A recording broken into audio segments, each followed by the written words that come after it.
Uwiteka ashimwe cyane. Ni ya gahunda yo gusenga Imana. Amazina Nyiramugaba John Baptiste. Dusengana Imana buri mugoroba. Uwiteka agwe umugisha. Amen.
Imana igwe umugisha mu gitondo cya none.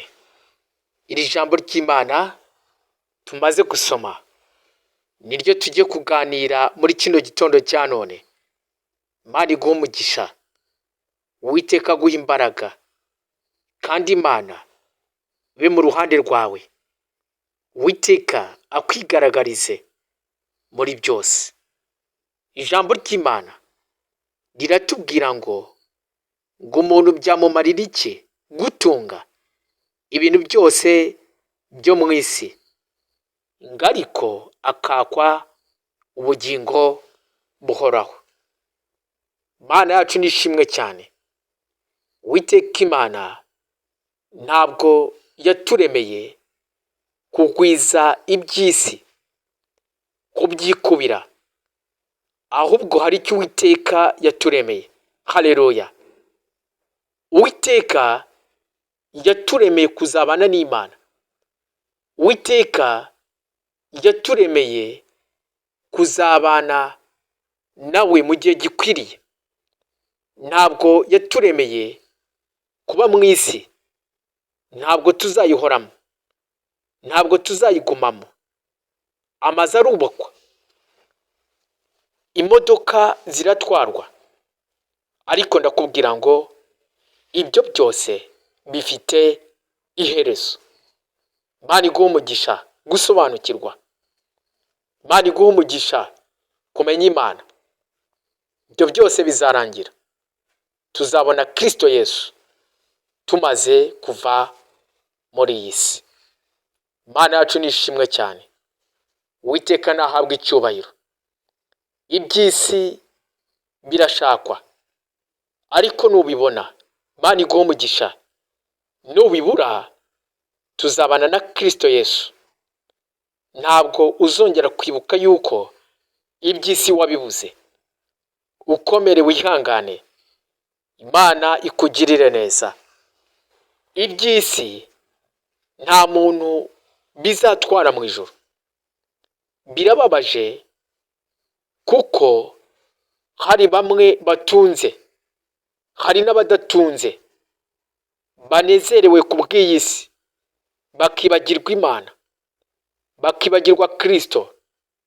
Ariko ijambo ry'Imana riratubwira ngo byaba bimaze iki gutunga ibintu byose byo mu isi, ngo ariko gukakwa ubugingo buhoraho. Nta cyagura ubugingo, amashiringi ntiyagura ubugingo, amadolari ntiyagura ubugingo, nta kintu na kimwe cyagura ubugingo.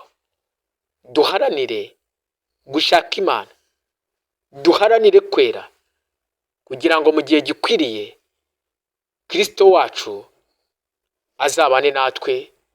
Imana yacu nishimwe cyane, kandi Uwiteka nahabwe icyubahiro.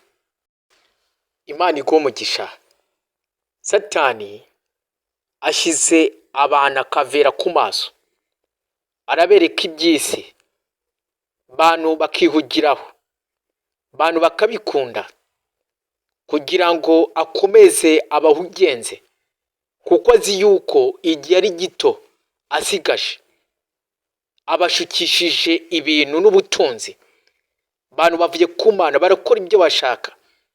Ariko umunsi wa none ndakubwira ngo ibyo byose nta na kimwe kizageza umuntu kwa Data mu ijuru. Imana itugirire neza, Uwiteka ashyirwe hejuru. Tujye gusenga n'Imana. Uhindukire umunsi wa none, iby'isi byagushukaga, ukibagirwa Imana, ukibagirwa gusenga, ukibagirwa ijambo. Ariko umunsi wa none reka wongere kugaruka. N'ejo na nijoro Kristo yagaruka, kugira ngo azasange witeguye. Haleluya. Hari abo azasanga bafite ibikapu by'amashiringi, hari bo azasanga bafite ibikapu by'amashiringi, hari abo azasanga bafite amataje menshi cyane, hari abo azasanga bafite ibintu by'isi by'igiciro kinini. Ariko kuko bibagiwe Imana, abo ngabo bazajya mu irimbukiro. Tugiye gusenga n'Imana. Ntiwite ku by'isi, wite ku Mana, usenga Imana, wiringire Imana. Muri byose Kristo Yesu tuzabane nawe. Imana yacu nishimwe cyane. Ihangane, komera. Isi iragoye, iteye agahinda, iraruhije. Turi mu ishuri, ariko nitumara kwiga tugatsinda, tugahabwa impamyabushobozi, impamyabumenyi, tuzagera kwa Data mu ijuru tumaze gutsinda. Izina ry'Uwiteka rihabwe icyubahiro. Iryo shuri urimo nirirangira, Kristo azakutwara. Iryo shuri urimo nirirangira, ishuri ryo ku isi, buri umwe wese ariga, afite ishuri arimo, namara gutsinda twese tuzajya kwa Data. Uziga nabi ntazagerayo, uzatsindwa ntazagerayo, ariko buri umwe wese, uwambaye umubiri wese ari mu ishuri, namara kwiga natsinda azajya kwa data, natsindwa azajya ahamuteganyirijwe. Imana itugiriye neza. Dusenga Imana. Wiringire Imana, by'isi ntibigutware, ahubwo twiringire kuzabana na Kristo Yesu. Uwiteka Imana, ndagushimiye muri kano kanya yuko umuhumuye amaso ntiyajya agatekereza iby'ubugingo, ariko Uwiteka Imana Nyiringabo umunsi wa none aciye bugufi kandi afashe umwanzuro yuko agiye kukwiringira. Iby'isi byamutwaraga umwanya, ariko umunsi wa none afashe umwanzuro yuko agiye kugushaka wese. Mufate ukuboko, umuhe imbaraga kandi umugirire neza. Nsenze nizeye mu izina ry'Umwami wacu Yesu Kristo. Amen.